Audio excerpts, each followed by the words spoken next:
Welcome back to the most news in the morning. You know, the new best-selling thriller from Da Vinci Code author Dan Brown is set in the nation's capital, and it's centered on the world's oldest and largest fraternity. Dan Brown's The Lost Symbol has renewed interest in the Freemasons, and as Elaine Quijano tells us, it's a secret society that's still well represented in the halls of Congress.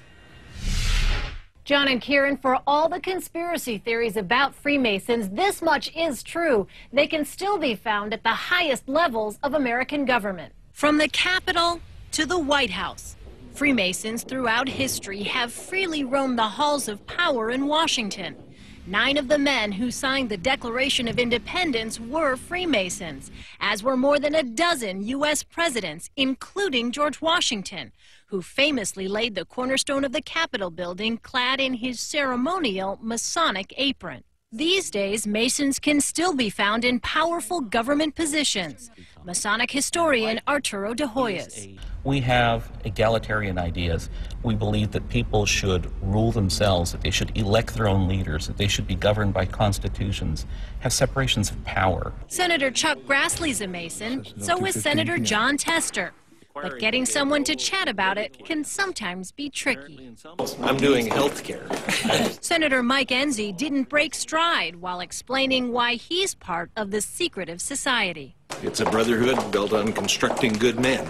Yet behind these closed doors, I became a Mason in my local lodge in Beckley, West Virginia. Secrets revealed. This was his 32nd degree.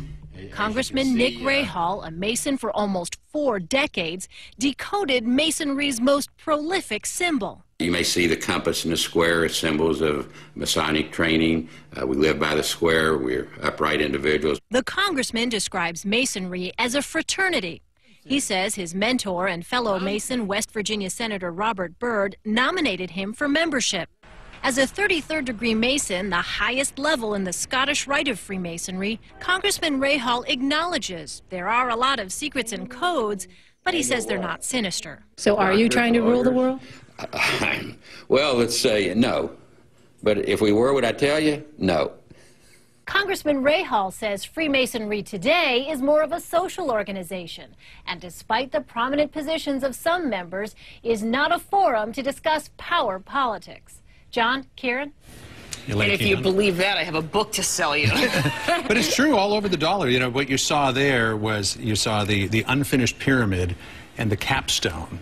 Now, you want to see something really great? Let's bring the camera over here to my computer. All right, here is Washington, D.C. Here's the mall. Here's the Capitol building. Watch what happens when I turn this on its edge. Ooh. Like this. Ooh, hang on. It's turning into a compass. A little bit more. Sorry, the computer's a little slow. So, oh, Lord. There we go. This usually happens much better than this. Okay, look at, we got Pennsylvania Avenue and Maryland Avenue coming down like this. And then we've got Louisiana and Washington Avenue coming in like this. Some people say that forms the Masonic compass and square right there with the streets there outside of the Capitol. Look at this. The compass coming out of the Capitol, and then the square in this way. And I haven't seen it confirmed, but Pierre L'Enfant, who was the guy who designed Washington, may have been a Mason. See? And then Elaine said to the congressman, "Are you trying to rule the world?" And he goes, "Let me say no." But if I was, I wouldn't tell you. Say no. The mystery continues. All right, 44 minutes after the hour. We'll be right back.